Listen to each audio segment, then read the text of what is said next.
that was posted on the internet. He saw it, had the idea, genius idea, to just basically create an interface with a text bot for it, so that people could text a number and then access the information on this list. And not only that, but it also geolocated the nearest shelter, right? And this solved a lot of problems, because people would see this list, or these static lists that were posted on Facebook. They'd see these lists and then have to go through the list, scroll down the list, try to figure out which one was close by them. It wasn't a map, it was just a static list, and sometimes this is the best way for the information to get out there. Now's TextBot solved a lot of those problems. It took the addresses, geocoded them, and created this awesome interface that people could use even without the internet. One of the issues that came up was, again, info would get out of date really quickly, okay? And so in order to try to solve that, we created the Google spreadsheet, the Google spreadsheet. And the Google spreadsheet's role was basically to try to crowdsource the information, the updates about shelters. So we'd have a shelter here basically from one of these lists, and it would start off as like a name and an address. People would Google the phone number, they'd get the phone number. They'd start calling the phone number and trying to get information about the shelter, and you'd get, availability. Is that shelter open or not? Really important. People don't want to be sending refugees to shelters that are closed. As that was happening, the concern came up of, well, a lot of people wanted to start donating things. They were taking donations to shelters, and the shelters were saying, we don't need this anymore. So then you started asking on those phone calls, what are your needs? And then there'd be some other notes. On this, a handful of applications were built. For one, Niall's application pointed to this Google Sheet, so it was always up to date when people texted. And then another couple of applications that happened were Amanda made the needs map, which interestingly was actually repurposing some of the stuff we had done for the rescue map that we did not deploy, and putting it into a new thing, so that volunteers and people who wanted to donate could go and find, again, shelters near them and what they needed.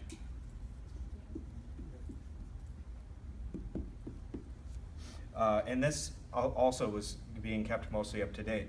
And then Johnny here built a shelters map. Basically another interface to the type of information that Niall was interfacing, but with a map and with some information on it.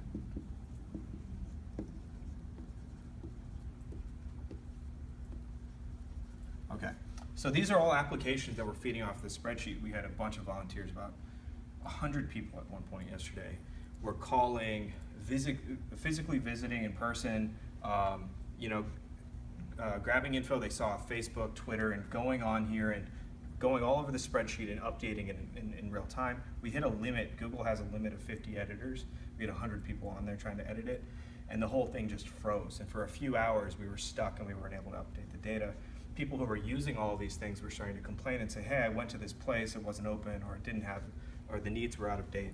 And so we tried solving that by moving this down to everybody who came to help on this sheet was given a form.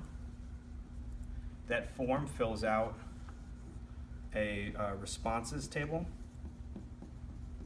And those responses, the volunteers who've been working on this for 2 days and now have all the experience in working on it, are the ones who take those responses and move them back into the Google spreadsheet, the Google. So you're just canvassing all of the survey responses and putting them back. Exactly. Did you shut down the Google spreadsheet link? Locked it down. Okay. So this is locked down to new editors, and only the invited editors who have been on there for a while are editing it and curating this now. We have some awesome volunteers, we have volunteers who are so experienced now that they're onboarding new volunteers, training them, and it's just a beautiful thing. So this is the Google spreadsheet now. It's being updated using this system. And this has helped a lot. We've been able to get back up to speed on it. One of the issues though is, application developers are building against this spreadsheet, which is a rigid schema. It doesn't let them ask questions in interesting ways so that they can build useful applications. They've had to do a lot of work to try to get this information out of the table. And so what we did was we built today an API, which is basically just a programming interface for application developers to use to access this information. This has been a big achievement today. We're also going to be able to use that information to try to replace this. Tonight we're going to be evaluating if the form has been working today.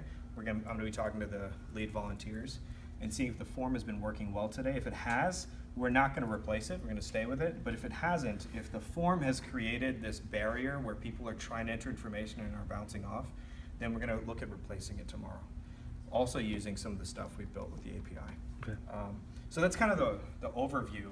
Today, another project launched that's not connected directly to the sheet, but it's meeting another need, and it looks a lot like the map idea. And this is the muck map.